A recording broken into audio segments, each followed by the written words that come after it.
ఈరోజు మరి రాజ్యాంగం ఏర్పడ్డ రోజుగా మనం నిర్వహించుకుంటా ఉన్నాం. మరి ఈ సందర్భంగా మన పంచాయతీరాజ్ శాఖ నుంచి రాష్ట్రంలో దాదాపుగా 2700 కోట్ల రూపాయలతోటి వివిధ అభివృద్ధి కార్యక్రమాలను కూడా చేపట్టడం జరిగింది. దానిలో భాగంగానే మన ఇంచెర్ల గ్రామంలో 20 లక్షలతోటి గ్రామ పంచాయతీ నిర్మాణానికి కూడా మొదటి శంకుస్థాపన. అదేవిధంగా పోలీస్ హెడ్ క్వార్టర్లలో కూడా మరి 80 లక్షలతోటి ఇక్కడ ఇంచెర్లది, అది కూడా ఇంచెర్లకి వస్తుంది. సీసీ రోడ్ నిర్మాణం కూడా చేపట్టడం జరిగింది. ఈ కార్యక్రమానికి నాతో పాటు పాల్గొంటున్నటువంటి మన కలెక్టర్ గారికి, PRE గారికి, ఎంపీడీఓ, ఇతర అధికారులు, గ్రంథాలయ చైర్మన్, మాజీ మార్కెట్ చైర్మన్, అదేవిధంగా పెద్దలందరికీ కూడా గ్రామ పంచాయతీ మండల గ్రామ నాయకులు, PSA చైర్మన్, మహిళా సోదరిమణులు అందరికీ నమస్కారం. 30 గొర్రెలకు అదేవిధంగా బర్రెలకు కూడా షెడ్లకు కూడా శాంక్షన్ ఇచ్చినాం. అంగన్వాడీ సెంటర్లకు ఇచ్చినాం. అదేవిధంగా 1,50,00,000తోటి 1,50 లక్షలుగా మహిళా భవన్ 5 కోట్ల రూపాయలతోటి మీ గ్రామ పంచాయతీ పరిధిలోకి వస్తున్నట్టుంది. అది కూడా జిల్లా సమైక్య భవనాన్ని కూడా ఇక్కడే నిర్మిస్తా ఉన్నాం, ఆ మెయిన్ రోడ్ మీద మహిళా సంఘాల వాళ్ళ కోసం. కాబట్టి మీరందరూ కూడా ఈ ప్రభుత్వాన్ని దీవించాలని మనస్ఫూర్తిగా కోరుతా ఉన్నాం. ఇవాళ ఉచితంగా బస్సు పెడితే ఉచిత బస్సు ఎవడు ఇవ్వని అన్నాడని కొంతమంది వీడియోలు చేసి పెడతారు. ఎక్కనమ్మా ఎక్కకపోయా, ఎక్కటోళ్ళకైతే అవసరం ఉందా లేదా? అవసరం ఉందా లేదా అక్క? ఇప్పుడు రోజు పోతాను అక్క, మీరు చెప్పాలి.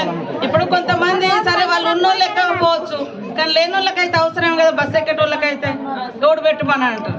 ఇలా సన్న ఓట్లకు రేపటి నుంచి మళ్ళీ మా ఇంటింటికి సన్న బియ్యం ఇవ్వాలని సన్న ఓట్లకు ప్రత్యేకంగా పంట పండించి 500 బోనస్ కూడా ఇవ్వడం జరుగుతుంది. 18,000 కోట్లు రైతు రుణమాఫీ అయింది.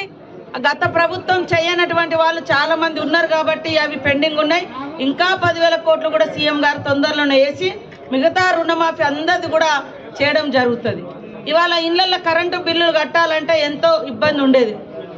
200 యూనిట్ల వరకు ఎవరైతే వాడుకుంటున్నారో వాళ్ళందరికీ కూడా ఫ్రీ కరెంట్ వస్తుంది. మీకు తెలుసు గతంలో మరి 1200 గ్యాస్ సిలిండర్ ఉండే, ఇప్పుడు మీ అకౌంట్లో మిగతా 700 రూపాయలు మీ అకౌంట్లో పడుతున్నాయి. 500కే సిలిండర్ వస్తుంది. ఇట్లా ఒక్కొక్కటి చేస్తూ ఉన్నాం. మహిళలకు కూడా మహిళా సంఘాల వాళ్ళందరికీ మరి మంచి చీరను కూడా సెలెక్షన్ చేసి ఇచ్చి మహిళలకు వ్యాపారాలు కూడా ఇవ్వాలని సోలార్ విద్యుత్ కానీ, అదేవిధంగా ఇప్పుడు బర్రెలు కావచ్చు, లేదా ఫామ్ హౌస్ మన కోళ్ళది కావచ్చు, లేదా మరి మహిళా శక్తి క్యాంటీన్లు కావచ్చు, మీకు ఏ బిజినెస్ నడిస్తే ఆ బిజినెస్ ఇవ్వాలని ఇప్పుడు బస్సులు కూడా 150 బస్సులు మన పొన్నం ప్రభాకర్ గౌడ్ గారు కూడా ఇవ్వడం జరుగుతూ ఉంది మహిళా సంఘాలకు. మీరు నడుపుకోండి, మీరు ఇవ్వండి అని. కాబట్టి తప్పకుండా మిగతాది కూడా రైతు బంధు ఒకటి, రైతు భరోసా ఒకటి, తర్వాత మహిళలకు 2,500 పింఛన్ల పెంపు, ఇవి 3 ఉన్నాయి. అవి కూడా తొందరలోనే చేస్తాం. ఎందుకంటే దాదాపుగా 18,000-20,000 కోట్ల రూపాయలు ఈ రైతు రుణమాఫీకే ఎక్కువ డబ్బులు పోవడంతో కొద్దిగా ఆడ ఖజానా కూడా లేదు, మొత్తం అప్పులకు వడ్డీలు కట్టుడు అవుతుంది. కాబట్టి ఏ మాట అయితే ఇచ్చినామో అవన్నీ కూడా చేసి చూపించే బాధ్యత మాది.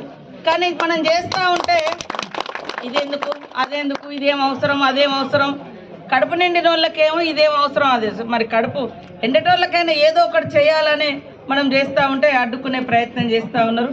మీరందరూ కూడా ఈరోజు మంచి పండుగ వాతావరణంలో మరి యొక్క కార్యక్రమాన్ని గ్రామ పంచాయతీ నిర్మాణంలో పాల్గొంటున్నారు. మంచిగా క్వాలిటీగా చేయండి. ఒకటే బిల్లు వస్తుంది, డైరెక్ట్ అకౌంట్లలో వస్తుంది. క్వాలిటీగా చేయండి.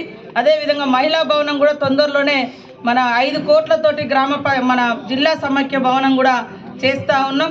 అదేవిధంగా ఇంకా మహిళలకు ఎలాంటి ఉపాధి కావాలనేది అక్కడ ఏం దొరుకుతుంది. ఇప్పుడు మనది ఈ రామప్ప కూడా పెద్ద టూరిజం ఏరియా అవుతుంది. దాదాపుగా అందరు భక్తులు కానీ లేదా టూరిస్టులు కానీ ఇక్కడికి వస్తూ ఉంటారు. మీ ఇంచెర్ల దగ్గర కూడా ఇక్కడ ఒక మంచి విలేజ్, ఒక టూరిజం విలేజ్ని కూడా మేము తయారు చేయబోతున్నాం. ఈ ప్రాంతంలో మీకు మహిళలకు షాపులు పెట్టుకోవడానికి కూడా మంచి అవకాశం ఉంటుంది. కాబట్టి అందరూ కూడా సద్వినియోగం చేసుకోవాలని కోరుకుంటూ ఇక్కడికి వచ్చిన మా అక్కలకు, అన్నలకు, పెద్దలకు అందరికీ పేరు పేరున నమస్కారం.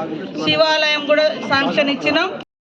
ఇచ్చిన ఏమేమి ఉన్నాయో అవన్నీ మేము కంప్లీట్ చేసుకుంటామని తెలియజేస్తాం. మా మహిళా సోదరి మళ్ళకు ఈ పక్కన గ్రామ పంచాయతీ కూడా మంచిగా సార్వభౌమ సామ్యవాద లౌకిక ప్రజాస్వామ్య గణతంత్ర రాజ్యాంగ ఇందులోని పౌరులందరికీ సామాజిక ఆర్థిక రాజకీయ న్యాయాన్ని భావ ప్రకటన నమ్మకం విశ్వాసం ఆరాధనలో స్వేచ్ఛని స్థాయిలో అవకాశాల్లో అందరూ ముందుకు పోయేలా సమానత్వాన్ని వ్యక్తిని గౌరవించేలా అఖండ జాతి ఐక్యతను చేకూర్చేలా సౌభ్రాతృత్వాన్ని పెంపొందించుటకు సత్యనిష్టాపూర్వకంగా తీర్మానించడం జరిగింది. 1949వ సంవత్సరం నవంబర్ 26వ తేదీన మన రాజ్యాంగ సభలో ఈ రాజ్యాంగాన్ని అంగీకరించి అధిశాసనం చేసి మనకు మనం సమర్పించుకున్నాం.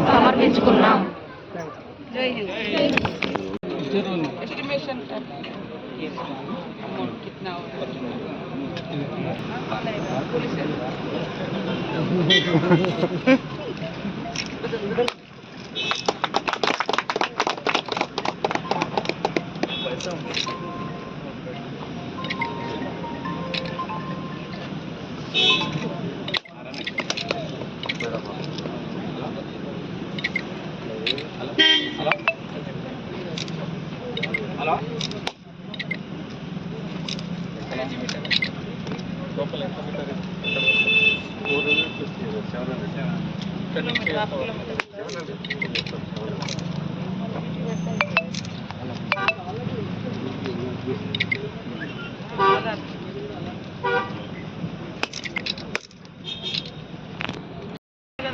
లోపల పెడతాయి.